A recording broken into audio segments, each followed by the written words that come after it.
കൊച്ചി ധനുഷ്കോടി ദേശീയപാതയിൽ അടിമാലി ടൗണിന് സമീപം എട്ടുമുറി ഭാഗത്ത് വെള്ളം റോഡിലൂടെ നിരന്നൊഴുകുന്നത് ഒഴിവാക്കാൻ ഇടപെടൽ വേണമെന്നാണ് ആവശ്യം. നീർച്ചാലിലൂടെ ഒഴുകി വരുന്ന വെള്ളം റോഡിനടിയിലൂടെ ഒഴുകിപ്പോകാൻ സൗകര്യമില്ലാതെ വന്നതോടെയാണ് ദേശീയപാതയിലൂടെ നിരന്നൊഴുകുന്നത്.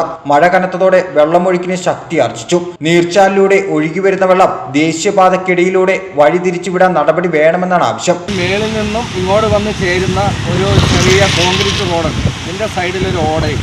ഈ കലങ്ക് ശരിക്കും പറഞ്ഞാൽ ഈ വരുന്ന വെള്ളം കൊള്ളാനുള്ള കപ്പാസിറ്റിയുള്ള കലങ്കല്ല. ഇത് പഴയകാലത്ത് നിർമ്മിച്ചതാണ്. ദേശീയ ഹൈവേയുടെ രീതിയിലുള്ള കലങ്കല്ല ഇത്.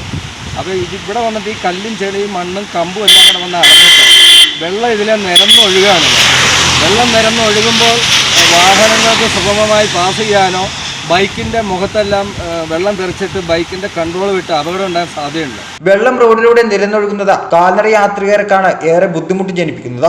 വാഹനങ്ങൾ പോകുമ്പോൾ വെള്ളം ദേഹത്താകെ തെറിക്കുന്നത് കാൽനട യാത്രക്കാരും വാഹന യാത്രക്കാരും തമ്മിലുള്ള വാക്കുതർക്കത്തിന് വരെ ഇടവരുത്തുന്നു.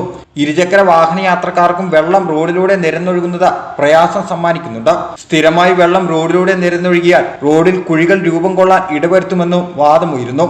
ബന്ധപ്പെട്ടവർ വിഷയത്തിൽ ഇടപെടൽ നടത്തി വെള്ളമൊഴുക്ക് വഴിതിരിച്ചുവിടാൻ നടപടി സ്വീകരിക്കണമെന്നാണ് ആവശ്യം. കേരള 1